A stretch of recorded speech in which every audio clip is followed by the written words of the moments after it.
Bonjour et bienvenue dans La Clé, c'est le temps. Mon nom c'est Isabelle et puis aujourd'hui, on va réfléchir à comment faire des rencontres beaucoup plus efficaces avec votre équipe.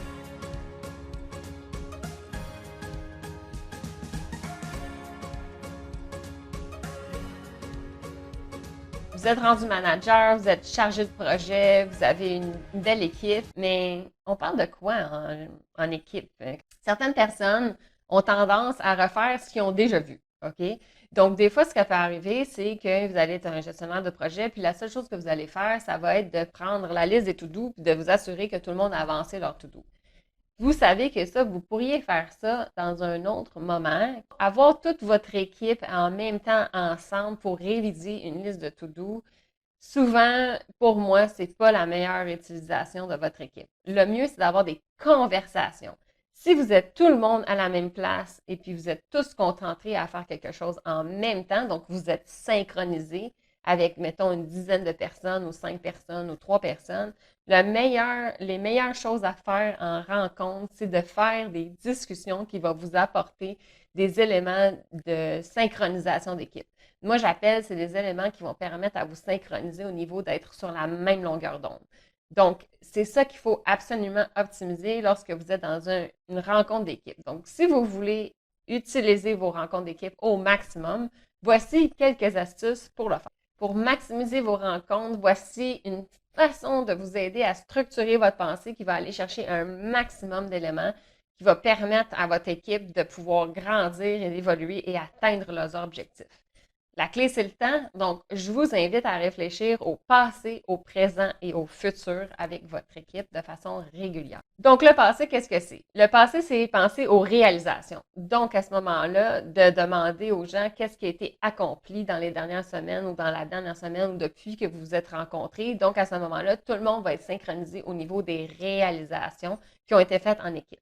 Ensuite de ça, il y a aussi les apprentissages. Qu'avez-vous appris en équipe? Souvent, ça va être de prendre le temps de faire une rétroaction, par exemple. On a appris en équipe que ça coûtait tant, ça prenait tant de temps, que c'était difficile de faire telle chose ou ainsi de suite. Donc, prendre le temps de réfléchir en équipe, qu'est-ce qu'on a appris ensemble dans les derniers mois, dans la dernière semaine, ainsi de suite.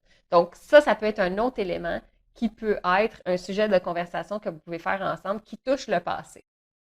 Lorsque vous allez parler du passé, souvent, ce que les gens vont faire, c'est, vous allez leur demander comment ça a été. Tout le monde va dire, ça va bien, j'ai rien à dire. Donc, ça, c'est pas de l'échange de l'information que tout va bien, j'ai rien à dire. Donc, pensez à la partie interactive. Tu sais, posez des questions qui disent, OK, tout va bien, ça s'est bien passé. Qu'est-ce que tu as fait? Tu sais, qu'est-ce que vous avez, allez plus loin que juste le tout s'est bien passé, ainsi de suite. Parce que l'idée, c'est de créer un environnement où est-ce que ça va être intéressant de communiquer parce qu'on peut aller chercher de l'aide, on peut s'entraider, et ainsi de suite. Donc, créer de l'interactivité dans vos rencontres. Donc, assurez-vous que si une personne a juste dit tout va bien, ça s'est bien passé, bien à ce moment-là, posez-leur la question.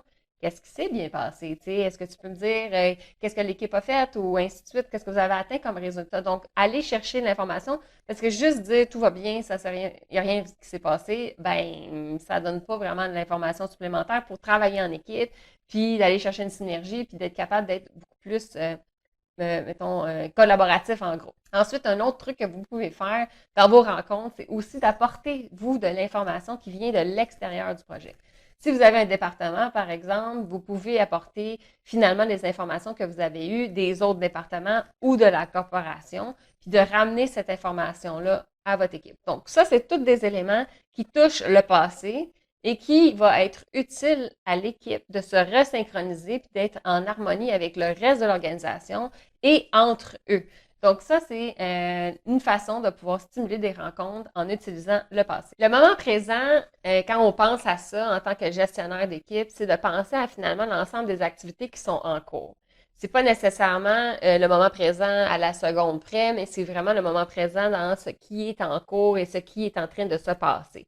Donc, à ce moment-là, réfléchissez à peut-être des anniversaires qui s'en viennent, des promotions qui ont eu, qui a eu des vacances. Vous pouvez penser aux rapports qui sont en cours, les activités de groupe qui sont en cours, par exemple des budgets, des planifications, des workshops, des off-sites, ainsi de suite. Donc, assurez-vous de parler de ce qui se passe pour que tout le monde soit au courant que ces activités-là sont en train de se passer. Et puis, ça, ce que ça va permettre de faire, c'est s'il y a certaines personnes qui ont envie de participer à une activité qui est en cours, ben c'est pas trop tard, ils vont pouvoir s'intégrer, puis ils vont pouvoir de participer. Par exemple, si vous êtes en train de créer un budget, puis il y a quelqu'un de votre équipe qui dit ah oui, mais moi j'ai quelque chose que je veux dépenser, j'aimerais ça participer à l'organisation du budget, mais il n'est pas trop tard, ils vont pouvoir s'inscrire dans le groupe ou le sous-groupe qui est en train de faire cette activité-là. Donc, assurez-vous de dire ce qui se passe en ce moment. Comme ça, ben, ça va vous permettre de pouvoir vous resynchroniser puis de voir si vous n'avez pas oublié des éléments finalement. Ensuite, pour vous aider à remplir vos meetings de choses qui sont très utiles et de maximiser le temps avec votre équipe, pensez aussi au futur. Penser au futur, c'est de réviser encore une fois la mission, la vision. On ne fait pas ça à toutes les rencontres, bien entendu, mais une fois de temps en temps, c'est bien de se rappeler c'est quoi notre mission, notre vision, de se rappeler c'est quoi nos objectifs qu'on s'était mis, puis de se dire est-ce que nos objectifs ont toujours du sens, est-ce qu'on devrait les challenger. Donc à ce moment-là, ça fait des conversations intéressantes par rapport à la visualisation du futur. Vous pouvez planifier, organiser, donc avoir un timeline, vous assurer que vous regardez le timeline ensemble, puis vous dites, OK, on avait dit qu'on allait faire telle chose, dans tel moment, est-ce que c'est toujours possible? Maintenant qu'on a avancé, puis qu'on a appris des nouvelles informations, le plan qu'on avait fait il y a quelque temps, est-ce qu'il est toujours valide? Donc, à ce moment-là, vous pouvez parler de la planification du futur et vous assurer si le futur est toujours celui que vous pensiez à qui allait être. En plus de parler des objectifs et de parler du timeline, par exemple, assurez-vous aussi d'identifier la liste des projets, la liste des tâches qui sont à venir. Comme ça, tout le monde va pouvoir être capable d'avoir une visualisation du futur puis de pouvoir être capable d'organiser leur horaire.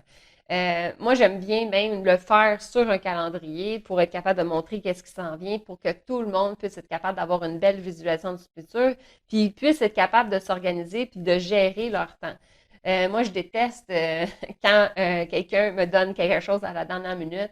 Donc, plus que vous êtes un gestionnaire qui devez gérer des grandes équipes, plus vous devez planifier loin et devez visualiser loin pour permettre à ce que vos équipes, eux qui font des projets peut-être sur moins longue période, de pouvoir être capable de s'organiser à l'intérieur pour être capable d'avoir la vue d'ensemble complète. Donc, assurez-vous que la liste des projets soit claire, que tout le monde sache où est-ce qu'on s'en va, puis c'est quoi les gros sujets qui s'en viennent. Comme ça, tout le monde va pouvoir être capable d'organiser leur temps parce que souvent, vous n'êtes pas le seul projet dans lequel ils participent. Il y a d'autres projets et puis il faut tout être capable de synchroniser tout.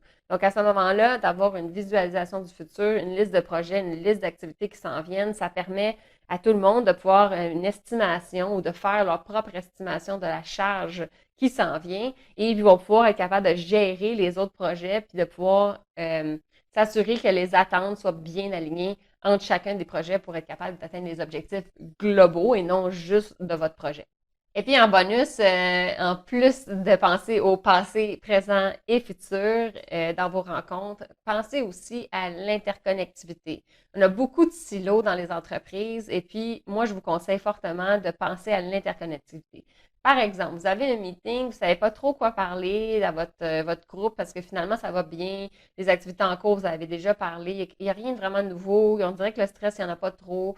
Bien, je vous invite à inviter un autre département dans votre groupe ou une autre équipe dans votre groupe qui interagissent ensemble pour que eux vous donnent un update et vous disent eux c'est quoi les activités qu'ils sont en train de faire et qu'est-ce qui se passe. Donc à ce moment-là, ça va créer des synergies entre les groupes et puis ça va faire que ça va avoir plus de chances de briser les îlots. Parce que par exemple, un autre département vient dans votre rencontre d'équipe, puis à ce moment-là, qu'est-ce qui va se passer? Ou un autre projet va venir dans votre projet, puis il va vous présenter qu'est-ce qu'ils sont en train de faire, les réalisations, c'est quoi leur futur, ainsi de suite. Puis là, ça se pourrait que vous identifiez des interconnexions et des activités qui pourraient être faites entre vous.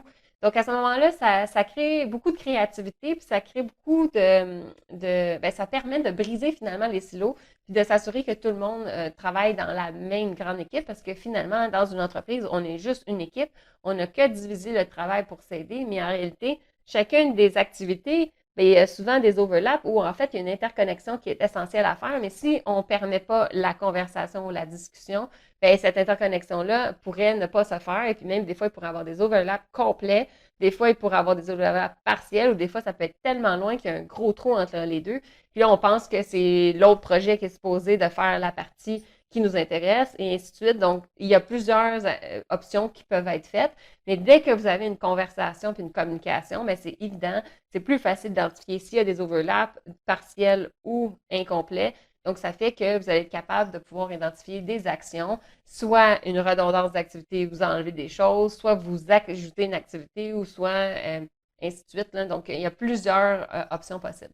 Donc, pensez à interconnecter les activités. Donc, ça veut dire que vous avez un projet, mais vous êtes connecté à d'autres. Donc, assurez-vous de connecter les autres avec votre projet parce que finalement, on est toutes une grande famille et on travaille tous ensemble vers le même but commun. J'espère que ça vous a plu et j'espère que je vous ai donné plein d'idées de comment pouvoir utiliser vos rencontres à un maximum et ne pas que vous arrêtez à faire une révision de liste de tâches à faire et de savoir si les gens l'ont fait ou pas.